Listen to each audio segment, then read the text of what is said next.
બનાસકાંઠા જિલ્લાના સરહદી વિસ્તાર ભાભરના વડપગ ગામમાં છેલ્લા 1.5 મહિનાથી પીવાનું પાણી ન મળતા ગ્રામજનો ભારે મુશ્કેલીમાં મુકાયા છે। અત્યારે નર્મદા વિભાગ દ્વારા પીવાનું પાણી બંધ કરાતા આ ગામમાં પીવા માટે સમાચારમાં આગળ વાત કરીએ તો સોમનાથના પવિત્ર ત્રિવેણી સંગમ ખાતે સંધ્યા આરતી યોજાઈ હતી। પૂજ્ય રમેશભાઈ ઓઝાએ ત્રિવેણી સંગમ ખાતે આરતી કરી હતી। સંધ્યા આરતીની શરૂઆત મુખ્યમંત્રીના હસ્તે કરવામાં આવી હતી।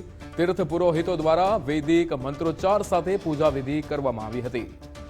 तो सोमनाथना आ दृश्यो के ज्यां पूज्य रमेशभाई ओझा द्वारा त्रिवेणी संगम खाते आरती करवामां आवी हती। सोमनाथना पवित्र त्रिवेणी संगम खाते संध्या आरती योजाई।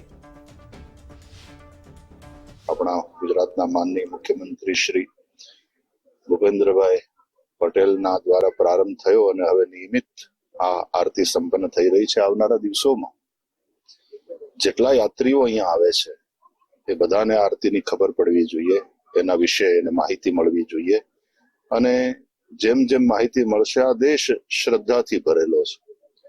ભારતમાં બીજી બધી ભૌતિક સંપત્તિ તો છે જ, હજી ઘણી બધી સંભાવનાઓ છે।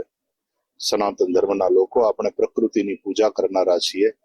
જલ તત્વ હોય, અગ્નિ તત્વ હોય, આકાશ તત્વ, આપણે આરતી ઉતારીએ એમાં પણ આ પાંચે પાંચ તત્વનું ક્યાંક ને ક્યાંક એમાં એનું પ્રદાન છે અને એ રીતે આરતી થતી હોય છે। પાંચ ભૌતિક દેહ દ્વારા પંચ મહાભૂતોની પણ આરતી થતી હોય છે, પ્રકૃતિની પૂજા થતી હોય છે। એના દ્વારા સનાતન ધર્મનો એક સંદેશ સમગ્ર વિશ્વને પણ